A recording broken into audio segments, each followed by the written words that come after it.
Hello students, VK exam YouTube channel पर आपका स्वागत है। आज हम इस वीडियो में कक्षा 10 गणित प्रश्नावली 1.1 का पहले नंबर के 2 क्वेश्चन को देखेंगे और आपको हल करके समझाने की कोशिश करेंगे। यदि आप कक्षा 10 से भी जानने वाले हैं तो इस वीडियो को देखें और आप अच्छी तरीके से क्वेश्चन को समझने की कोशिश करें। उम्मीद करता हूँ क्वेश्चन आपको समझ में आएगा अच्छी तरीके से।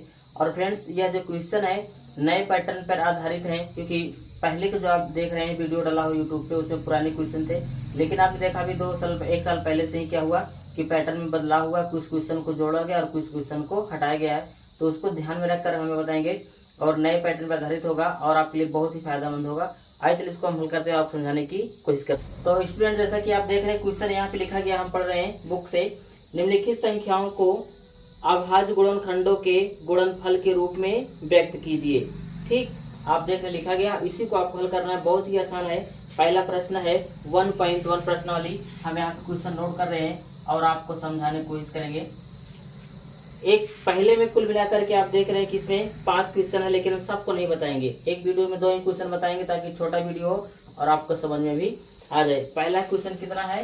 140 है। ठीक, ये 140 लिखा है। इसे क्या करना है? अभाज्य गुणनखंड के रूप में आपको कर देना है। तो चलिए हम हल कर देते हैं आपको। और आप जानते भी इस तरह क्वेश्चन बहुत आसान है, तो हम कैसे करेंगे? ये 140 है। ठीक, जैसे हम एलसीएम निकालने के लिए खंड करते हैं, वही उसका अभाज्य गुणनखंड होता है। अब देखिए, इसको हम करेंगे तो कैसे करेंगे? सबसे पहले हम इसमें 2 से भाग करेंगे। ठीक, क्योंकि जब हम एलसीएम निकालने के लिए गुणनखंड करते हैं तो अभाज्य संख्याओं से भाग किया जाता है। पहले 2 से भाग करेंगे, फिर अगर उससे नहीं कटेगा 3 से, फिर उससे नहीं कटेगा तो 5 से, फिर 7 से, ऐसे भाग करते जाते हैं। ठीक, सम संख्या से और विषम संख्या से भाग नहीं करना आपको। 2 से काटेंगे, 2 सत्ते 14 हो गए 0।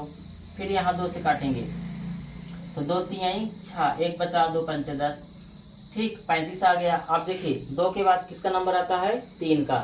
3 से तो कटेगा नहीं 35, अब कटेगी किससे? आपका है 5 से। 5 सत्ते 35। ठीक, अब 7 से काटेंगे, 7 एकन्नम 7। ये हो गया। इसको आपको लिख देना है अभाज्य गुणनखंड। अभाज्य गुणनखंड किसका? 140 का अभाज्य गुणनखंड क्या हो जाएगा? खंड आप देख रहे हैं यहाँ पे कितना बना हुआ है?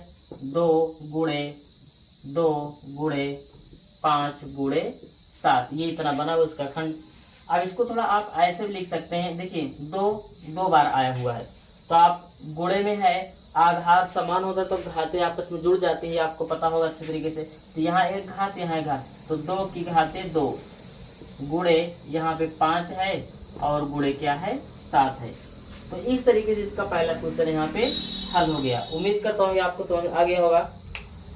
अब देखिए इसके बाद जो है 156 है, उसको अभाज्य गुणनखंड के रूप में आपको व्यक्त करके बताना है। फ्रेंड्स, हम यहाँ आपको बता दें कि हम पहले क्वेश्चन से, पहली प्रश्नावली की पहले क्वेश्चन से शुरू किए हैं और आपको एक एक क्वेश्चन करके आपको समझाएंगे इस चैनल पे। अगर आप कक्षा 10 की मैथ अच्छे से तैयार करना चाहते हैं, इस चैनल जुड़ सकते हैं, आपका स्वागत है। अब चलिए इसका हम दूसरा क्वेश्चन शुरू करते हैं और आपको बताते हैं। ठीक, दूसरे क्वेश्चन का ही कर लेते हैं। ये पहले का पहला नंबर था। ठीक, पहले का दूसरा क्वेश्चन। दूसरा क्वेश्चन कितना है? आप देख रहे हैं कि 156 है। 156 है। इसका अभाज्य गुणनखंड करके आपको दिखाना है। इसको मिटा देते हैं क्योंकि यहाँ पे थोड़ा सा प्रॉब्लम है। ये हमने मिटा दिए। ठीक, इसको मिटा के हल करते हैं, इसको मिटा देते हैं पूरा। ठीक, ये पहले नंबर का दूसरा क्वेश्चन 156 का अभाज्य गुणनखंड। ठीक, जैसे मैंने पहले नंबर को किया ऐसे आपको दूसरे नंबर को भी कर लेना है। 156 यहाँ लिखा गया है। ठीक, पहले 2 से भाग करेंगे, 2 सत्ते 14 हो गया, 1 बचा, तो फिर क्या हो जाएगा? 2 अट्ठे 16 हो जाएगा। जब तक 2 से यहाँ पे कटता रहे 2 से काटते रहेंगे। 2 तिहाई 6, 1 बचा, 2 9 18। अब देखिए ये 2 से नहीं कटेगा क्योंकि अंत में विषम संख्या आ गई है। जब तक यहाँ लास्ट में सम संख्या होती है तो सम संख्या यानी 2 से कटता रहेगा। अब देखिए अगर यहाँ पे विषम संख्या आ गई तो 2 से कटेंगे नहीं, किससे कटेगा? 3 से। देखिए 9 3 12। अगर जो संख्याएं दी हैं इनका योगफल 3 से विभाज्य हो रहा तो वह संख्या भी 3 से कट जाएगी। 9 3 कितना हो रहा है 12, ये 3 से कट जा रहा है। ठीक, तो ये संख्या भी 3 से कट जाएगी। इसका तरीका होता है, ट्रिक है एक प्रकार का। 3 से काटेंगे, 3 का 9 3 दीर्घ का 9। अब देखिए 13 3 से नहीं कटेगी, 5 आता है उसके बाद, 5 से भी नहीं कटेगी, फिर 7 से भी नहीं कटेगी, 13 से हम किससे कटेगी 13 से।